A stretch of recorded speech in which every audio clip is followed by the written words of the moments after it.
Welcome back to Drama News. I'm your host, Shane Hughes, here with Kyle McSorley. We got a lot to talk about today. We're just going to get straight into it. You know, starting us off today, we have a lot of interesting topics, a lot to cover in a short amount of time, but we'll get through it today. All right. So, starting us off, the Oscars, Will Smith. Big deal, you know, a lot of people, a lot of questions. Will Smith really, holding his own ground, but to what extent? I mean, it's really inappropriate to go up to the host, maybe not the host, but the man presenting your own award and absolutely embarrassing him in front of many, many people.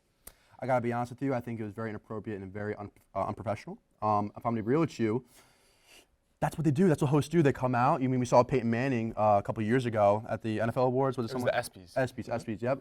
He made fun of Kevin Durant for leaving Westbrook, to go chase a ring. So if you want to really bring that into the scenario of just the host being a comedian and really just trying to make a joke and, trying to bring out, the energy, that's what happens. And at first, actually, we do see Will Smith laugh at the joke.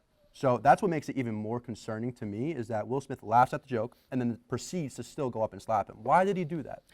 I'm not really sure. Maybe he took a look at his wife and he really thought, wow, this is offensive to her, with everything going on. But I really can't find the need to go up there and assault.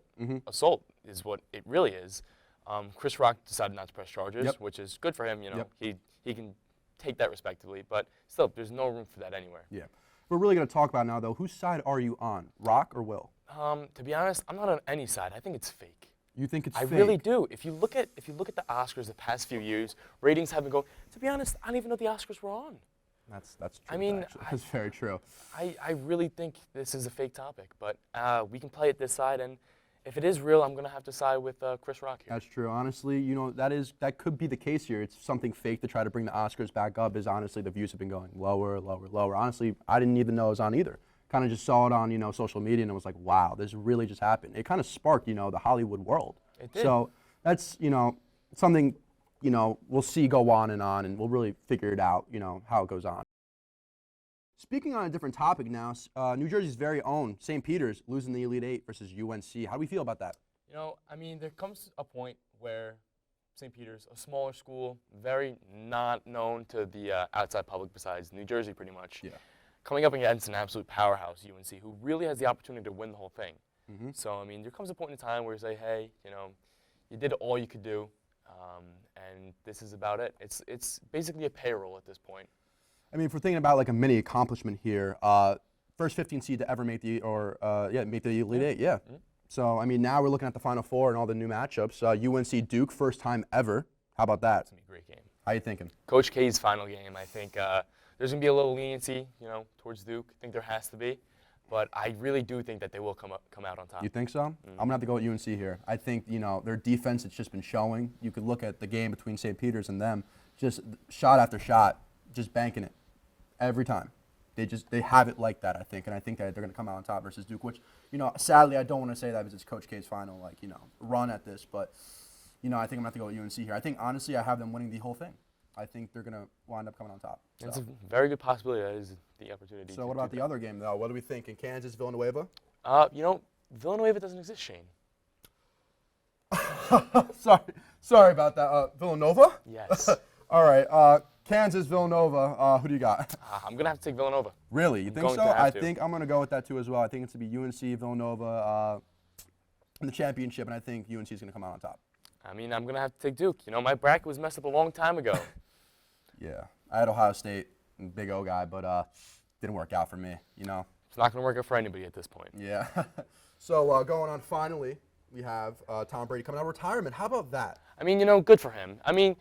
He wants to spend a little bit more time with his kids. He got the opportunity to do that in the offseason, but at the same time, look, you have to respect him. He's getting up there in age, and nobody's going to do it like him ever again, once-in-a-generation player. And I really think that this is going to be an exciting season for him after coming off, a really tough loss, wanted to really leave it on a good note in his career, and I think this is his opportunity to. Yeah, I was kind of confused when, he's trying to leave, but he's having better and better and better seasons, just coming back by back by back, So it's kind of concerning. I'm like, why would he go? He still has more to offer, I feel like, Exactly. I feel like he's been, in his prime his whole career. I don't think there really has been a downfall of Tom Brady. There hasn't been one Tom Brady season where it's like, this season was on Tom Brady. Yeah. You didn't see any huge numbers of, wow, this was not him this season. Maybe he'll come back next season. It was always consistent, MVP, MVP. And he's always going to be like that until, one day he does have to retire. Yeah. What about the retirement gifts? What do you think? I mean, Aaron Rodgers coming out and saying the nice bottle of wine and the letter he wrote. Come and bring it Probably back. drank it already, honestly. Probably already gone. But for being honest, I think it's a great gesture. All the players really respecting him like that. And you have to respect him. He's pretty much the greatest of all time. Winning? The greatest winner of all time, you're saying? I think he is the greatest of all time. Like attribute-wise? I'm saying overall-wise. I might have to go Aaron Rodgers there. That's respectable. I know, I feel like, I feel kind of like rude saying that to the GOAT of our generation and of football, but the greatest, like, attribute-wise all time, I have to go to Aaron Rodgers. I think that he just leaves it all out on the table. You can't give him any time whatsoever. Well, leaving it on the table doesn't mean you're playing until you're 45 years old also. You mean he's really getting up there. He really is. But, Yeah. I mean, it's going to come to an end one day, and it's going to be a very sad, sad day. Yeah, I definitely think so as well. I think he's going to spend the rest of his career in Green Bay. I think he's going to retire after he's what? He got signed a 4-year or 3-year? I think it was a 3-year. 3-year? Yeah, I think that's pretty much going to end it there. But it was kind of confusing to me why he stayed and then Devontae Adams didn't stay. That was shocking. Sometimes we don't know the answers to things, and we're just going to have to see how the season plays along. But I think that's what we're going to wrap it up here. I think it was a good time talking to you. It was very good. It was a pleasure. Thank you. I'm Kyle. I'm Shane. And this has been Drama News. I'll see you next time.